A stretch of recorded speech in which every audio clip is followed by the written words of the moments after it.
As King Charles took his seat for the King's speech in Parliament, he appeared to get a little frustrated with a page boy tending to his robes in the House of Lords.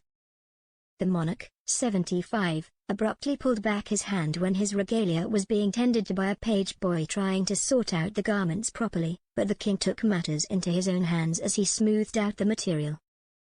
A close-up image of the king shows a scrutinizing Charles eager to sort out his attire. The undoubtedly heavy material seemed to fluster the young boy, but after the interaction, the king shared a smile with Queen Camilla, who was sitting by his side. After witnessing the interaction, royal fans on social media were quick to defend the king. One wrote, "I think he was just trying to flick it over himself, people could find an agenda in anything." Whereas another fan said, "This is a non-story.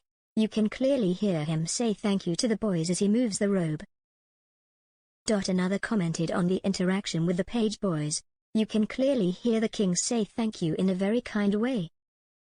He appears to be trying to assist his page boys." The state opening of Parliament took place in the House of Lords chamber earlier today on the first day of the new parliamentary session, almost 2 weeks after the election which saw Sir Keir Starmer be elected Prime Minister. In total around £4.1 billion worth of jewels were worn, including some of the royal family's most recognizable pieces such as the imperial state crown. The king wore the same crown previously worn by Queen Elizabeth II during her own state opening speeches, and also worn by Charles during his coronation ceremony. The imperial state crown is made up of gold, silver and platinum and is decorated with 2,868 diamonds, 269 pearls, 17 sapphires and 11 emeralds. It can be worn on other occasions however and carries a great deal of royal history with it, as the St. Edward's sapphire, set in the center of the crown's highest cross, is thought to date back to the time of the Norman conquest in 1066. Queen Camilla, however, wore the iconic diamond diadem, best recognized as the tiara worn by the late Queen Elizabeth on the British stamp design from 1953 to 1971. The diadem comprises 1,333 brilliant cut diamonds, meaning they are cut in such a way with many facets to reflect their sparkle. The Queen's headpiece also features a 4-carat yellow diamond at the front and the national emblems of the thistle, shamrock and rose incorporated into the design.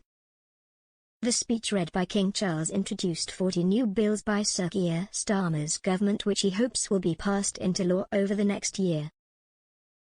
It included many manifesto pledges, as well as some surprises. There were also a notable number of bills that were introduced by Rishi Sunak's government, and that Labour agreed with, but which failed to pass into law before the election.